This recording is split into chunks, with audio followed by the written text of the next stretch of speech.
सवाल है वो ये है कि मेरी उम्र 19 साल है और हम 3 भाई हैं।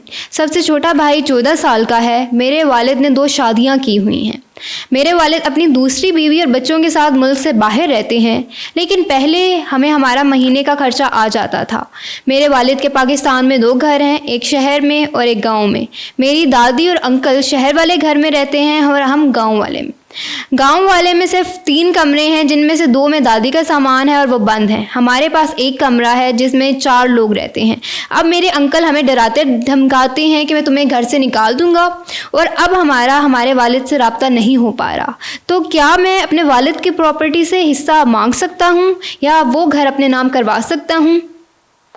सबसे पहले तो बात यह है कि एक गलतुल आम बात है कि कोई बंदा किसी की ज़िंदगी में वरासत का हकदार नहीं हो सकता। ठीक। अगर एक वाले साहब हयात हैं और उनकी बहुत ज़्यादा प्रॉपर्टी है, तो कोई भी औलाद ज़िंदगी में उठ के खड़ी नहीं हो सकती कि ये मुझे मेरा हिस्सा मुझे इसके चाहिए। वरासत हमेशा किसी की मौत के बाद होती है। वरासत का कानून हमेशा उसकी बंदे की डेथ के बाद शुरू होता है और उसके साथ जो हकूक जुड़े होते हैं वो वरसा को मिलते हैं। एक बात। दूसरी बात यह है कि अगर वो बच्चे या वो माइनर्स हैं, 18 साल से कम उम्र है उनकी, तो वो अपने बाप के खिलाफ केस करें अदालत में और नानो नफ़क़े का मेंटेनेंस का केस करें, तो उनको हक मिलेगा। और जो भी उनकी पैसे बनते हैं, जो उनका जो सबसे पहले जब कोई बंदा केस दायर करता है तो पहली तारीख से ही अदालत में उसका नानो नफ़क़ा शुरू हो जाता है, जिस दिन से केस दायर होता है।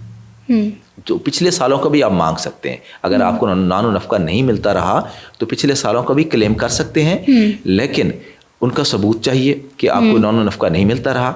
अगर अदरवाइज़ जिस दिन आप केस फाइल करेंगे उसी दिन मीटर चल पड़ेगा उस आदमी के ख़िलाफ़, और उसके ख़िलाफ़ जो भी कोर्ट इंटरम जो नानो नफ़क़ा फ़िक्स करेगी वो उसका उनके अकाउंट में या उनके पैसे जमा होना शुरू हो जाएंगे। और सर ये भी उन्होंने मेंशन किया है कि मेरे वालिद मुल्क से बाहर हैं और हमसे भी कोई राब्ता नहीं हो पा रहा, तो कोर्ट के ज़रिए ये मसला हल हो जाएगा? जी बिल्कुल हो जाएगा। उनके वालिद की पाकिस्तान में जायदाद होगी, जब डिक्री हो जाएगी तो जायदाद जो है कोर्ट अटैच कर लेगी। ठीक। वो उस जायदाद उनके साथ अटैच हो जाएगी और पैसे अगर बहुत ज़्यादा बढ़ जाते हैं तो उस जायदाद की कुर्की भी हो सकती है।